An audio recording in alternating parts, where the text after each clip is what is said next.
媽咪，難得我今日放假，你中意買乜就買乜，入我數。咦，家姐今日咁好，你埋單啊？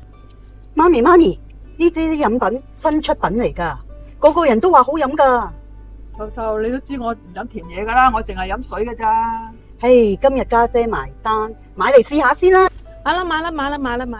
咦，係咪啊？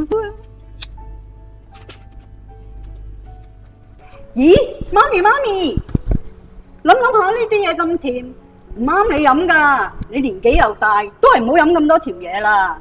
我都係為咗你好㗎咋，我幫你飲咗佢啦，睇我幾孝順。媽咪，你睇下呢個細妹咁都得㗎。係由佢啦。哇！秀秀啊，我個胃好痛啊，你可唔可以陪我睇醫生啊？吓？唔係啊，你頂住啊！我老公今日收嘢啊，一陣間同你哋食完飯，我仲要翻去煮嘢俾佢食㗎，我唔得閒㗎。咁我頂住先啦，我睇下晏啲點啊。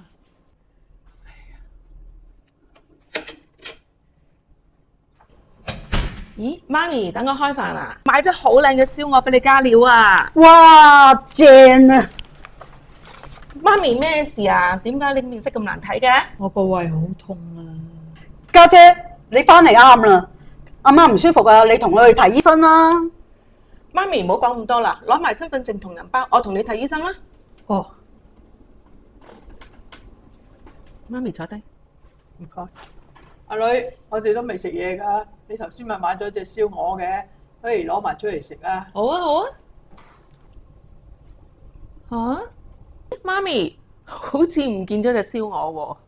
梗係秀秀攞走咗啦，等我打電話去問下佢先。喂，秀秀，家姐今日買嗰盒燒鵝係咪你攞走咗啊？係啊，媽咪，我見你哋兩個出咗街啊嘛，啲燒鵝凍晒就唔好食啦。吓？啲燒鵝咁肥膩，對你個胃唔好啊！你睇下我幾孝順。仲有啊，你個胃又唔舒服，其他啲餸我都拎走埋，俾我老公食咯。唔同你講字啦，等我食埋啲嘢先，係咁先啦，拜拜。唉，你睇下佢，仲講到自己好有道理咁啊！唉，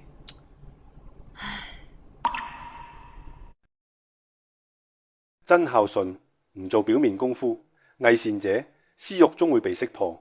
立即點擊下方標題，清晰了解呢類人嘅心態。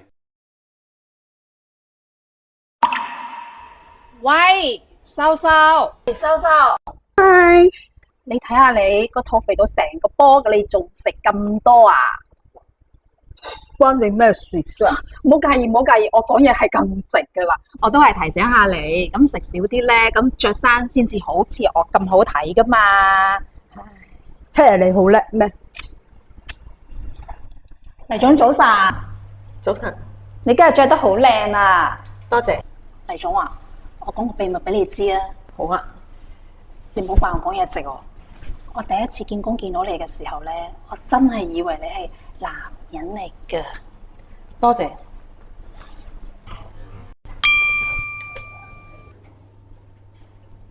Lily 仲未收工咩？差唔多㗎啦。咦，強哥，而家咩年代啊？仲用緊啲咁舊款嘅有線耳機啊？強哥，唔好介意，我講嘢係咁直。我見你仲用埋啲上世紀嘅嘢，我真係忍唔住口啫嘛。我做埋啲嘢先，拜拜。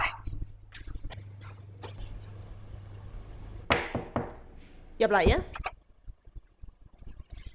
黎總啊，我有件事想同你講。可以講工作上面嘅嘢。我都唔知點解啊，公司同事個個都排斥我啊。唔知點解啊 ？Lily，你平時好喜歡扮靚嘅係咪？係啊。但係今日你着呢一套衫，顯得你又老又肥嘅。吓，我呢一套衫係今年大熱款嚟㗎，你點解咁講嘢㗎？你都唔好怪我講嘢咁直喎。難受嗎？出嚟社會做嘢，要識得說話嘅技巧，乜嘢係應該講，乜嘢係唔應該講。你試下換一種令人舒服嘅說話方式，可能會有唔一樣嘅效果。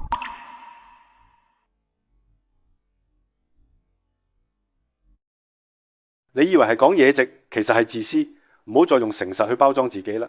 你講嘅嘢就好似一把刀，究竟係照亮別人定係滿足自己？點擊下方標題連結，學懂點能夠贏得人心。